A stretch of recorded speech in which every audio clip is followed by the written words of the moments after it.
Guys, अगर आप राजस्थान की राजधानी जयपुर गए हैं तो आप लोगों ने हवा महल तो जरूर देखा होगा, लेकिन हवा महल के बारे में एक फैक्ट शायद आप नहीं जानते। पूरी ही दुनिया में हवा महल इकलौती ऐसी बहुमंजिला इमारत है जिसकी नींव है ही नहीं, यानी कि इतनी बड़ी बिल्डिंग बिना नींव के खड़ी है। इसके आगे की वॉल की मोटाई 8 इंच है, जिसके सहारे 5 मंजिला इमारत को खड़ा किया गया है। पूरी ही दुनिया में ऐसा आर्किटेक्चर का बेहतरीन नमूना शायद ही आपको देखने को मिले, जहां पर इतनी बड़ी बिल्डिंग फ्लैट सरफेस पर सालों से खड़ी है। गाइस, इंडिया भी आर्किटेक्चर में किसी से कम नहीं है, तो इसके लिए एक लाइक तो बनता है। गाइस, ये तो हम सब जानते ही हैं कि मच्छर हमारे खून को चूसने के लिए हमें काटता है, लेकिन जब वो काट रहा होता है तो वो कुछ एक ऐसी चीज करता है जो सुन के आप हैरान रह जाओगे। वो हमें काटने के साथ साथ हम पे सूसू भी करता है।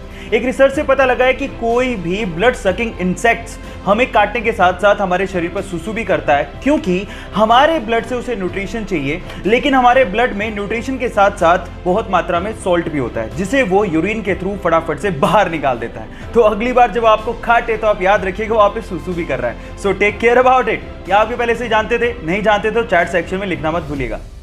गाइस, क्या आप लोगों को पता है कि स्पेसएक्स ने अंतरिक्ष में जाने के लिए एक एडवांस्ड कैप्सूल तैयार किया है, जो किसी भी इमरजेंसी की सिचुएशन में एस्ट्रोनॉट्स को रॉकेट से अलग कर देगा।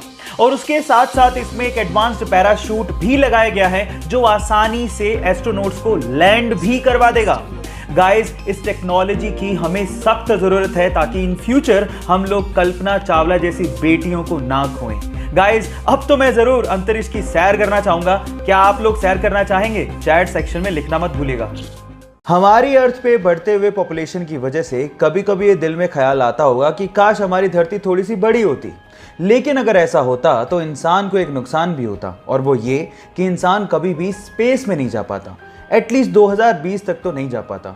उसके पीछे का रीजन क्या है? तो रीजन ये है कि किसी भी स्पेसक्राफ्ट को अर्थ के ग्रेविटेशन से बाहर निकलने के लिए अर्थ की एस्केप वेलोसिटी को क्रॉस करना होता है, जिसकी वैल्यू है 11.19 किलोमीटर पर सेकेंड।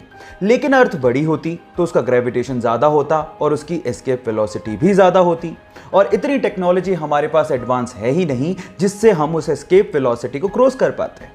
तो ये इंटरेस्टिंग फैक्ट जो आपने अभी सुना, उसको सुन के आपको कैसा लगा और ये जानकारी आपको कैसी लगी, चैट सेक्शन में लिखना मत भूलिएगा। हम लोग भावात्मक तरीके से कई बार इंग्लिश को गलत बोलते हैं। कैसे? मैं आपको एग्जांपल के साथ बताता हूं। जैसे कि अगर किसी की शादी की सालगिरह है तो उसे मैरिज एनिवर्सरी नहीं कहते, उसे वेडिंग एनिवर्सरी कहते हैं। इसी तरह से अगर आप किसी चीज को फिर से इस्तेमाल कर रहे हो तो उसे सेकंड हैंड नहीं कहते, उसे यूज्ड कहते हैं। इसी तरह से अगर कोई मर जाता है तो उसे डाइड नहीं कहते, उसे पास्ड अवे कहते हैं। इसी तरह से अगर कोई गरीब है तो उसे पुअर नहीं कहते, उसे अंडर प्रिविलेज्ड कहते हैं। और फाइनली अगर कोई मोटा है तो उसे फैट नहीं कहते, उसे फुल फिगर्ड कहते हैं। गाइस, आपको इंग्लिश की ये नॉलेज कैसी लगी? चैट सेक्शन में जरूर लिखिएगा, और ऐसे अमेजिंग वीडियोस के लिए यूट्यूब पे हमारे चैनल को सब्सक्राइब कर लीजिएगा। और गाइस, आप लोगों ने अपनी लाइफ में कभी ना कभी एटीएम मशीन तो इस्तेमाल की होगी, लेकिन क्या आप लोगों ने कभी सोचा है कि एटीएम मशीन को इन्वेंट किसने किया था? डोंट वरी, मैं आपको बताता हूं। एटीएम मशीन को इन्वेंट करने वाले बंदे का नाम था जॉन शेफर्ड बेरॉन। लेकिन इसके अलावा एक इंटरेस्टिंग फैक्ट और है। जब उसने एटीएम मशीन को इन्वेंट किया था तो 6 डिजिट का पासवर्ड सिस्टम उसने रखा था, लेकिन उसकी वाइफ को एक्चुअली 6 डिजिट का पासवर्ड कभी याद ही नहीं रहता था। हाँ, इनिशियली 4 डिजिट याद रह जाते थे, और इसी वजह से 6 डिजिट का पासवर्ड सिस्टम बदल के उसने 4 डिजिट का पासवर्ड सिस्टम कर दिया, जो कि आज हम लोग इस्तेमाल भी करते हैं। तो उसकी वाइफ की वजह से हम लोग 4 डिजिट का पासवर्ड सिस्टम इस्तेमाल करते हैं। ये इंटरेस्टिंग फैक्ट जान के आपको कैसा लगा? चैट सेक्शन में लिखना मत भूलिएगा।